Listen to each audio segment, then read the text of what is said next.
کچھ رشتے ظاہر کرتے ہیں کہ انہیں بہت فکر ہے ہماری، لیکن ایسا ہوتا نہیں ہے، کیونکہ جب آپ کو بہت زیادہ اس فکر کی ضرورت ہوتی ہے جو آپ کو محسوس کروائی جاتی ہے صرف باتوں کے ذریعے، تو پھر وہ فکر آپ کو ملتی نہیں ہے جو دراصل آپ کو چاہیے ہوتی ہے۔ ہوتے ہیں کچھ لمحے ایسے انسان کی زندگی میں کمزور، جہاں وہ ایک ساتھ ڈھونڈ رہا ہوتا ہے، سہارا ہی کہہ سکتے ہیں اس کو، یا مورل سپورٹ کہہ لیں، تو وہ فکر پھر وہاں موجود نہیں ہوتی جس کا ذکر آپ نے سنا ہوتا ہے۔ معلوم نہیں ایسا کیوں ہوتا ہے، ہر انسان کی اپنی چوائسیز ہیں، اور بڑا ہی برا وقت ہوتا ہے جب آپ ایسے لوگوں کی زندگی میں شامل ہوتے ہیں جہاں ان لوگوں کی پریورٹیز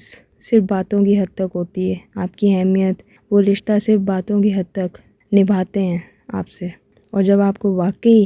ان لوگوں کی ضرورت ہوتی ہے تو ان کی پریورٹیز میں ایکچولی ریلیشن شپ کو نبھانا شامل ہی نہیں ہوتا۔ انہیں لگتا ہے کہ جو باتیں وہ کر چکے ہیں دیٹ از مور دین انف، تو بس اتنی سی کہانی ہوتی ہے آپ کی ان کی زندگی کے اندر۔ اور اگر آپ چاہتے ہیں اپنا حق مانگنا، جو کہ ایکچولی بنتا ہی نہیں ہے کہ آپ مانگیں، تو پھر آپ کو دھتکار ملتی ہے۔ عجیب ہے نا، پھر انسان کو اپنی اصل اہمیت سمجھ آتی ہے کہ اس کی اہمیت دوسرے کی زندگی میں 0% کے برابر بھی نہیں ہے۔ کبھی کبھی یہ چیز آپ کو منہ پہ بھی بول دی جاتی ہے کہ تمہاری اہمیت 1% بھی نہیں ہے، اور اس لمحے انسان کے اوپر کون کون سے پہاڑ گرتے ہیں، کیا کچھ ہوتا ہے، بس یہ اس کی ذات کے اندر ہی ایگزسٹنس ایک شروع ہو جاتی ہے ٹوٹنے کی، اور پھر ایک لمبا سفر ہے جو انسان اپنی ذات کے اندر ہی شروع کر دیتا ہے۔ ہر اس ٹوٹی پھوٹی جگہ کے اندر سے گزرتا ہوا انسان اپنے ہی پیر زخمی کر لیتا ہے اپنے اندر ہی چلتے چلتے، اور پھر ایک وقت ایسا آتا ہے کہ انسان مضبوط ہو جاتا ہے، اس کے زخمی پاؤں اس کو درد نہیں دیتے، اس کے زخم اس کو آرام دیتے ہیں۔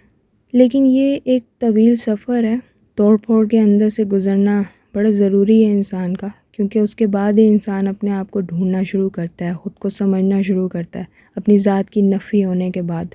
اور انگلش میں اس کو ریجیکشن کہتے ہیں۔ بہت سارے میٹرز میں ہو سکتی ہے، مختلف رشتے ہیں اس دنیا میں، یہ چیزیں، نفرتیں، دھتکار، کسی بھی رشتے سے آپ کو محسوس کروائی جا سکتی ہے۔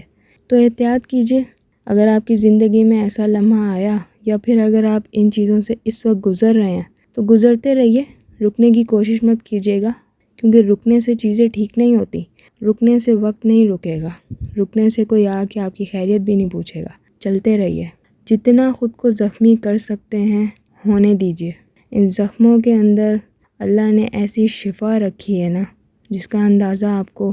چلتے رہنے کے بعد ہی ہوگا۔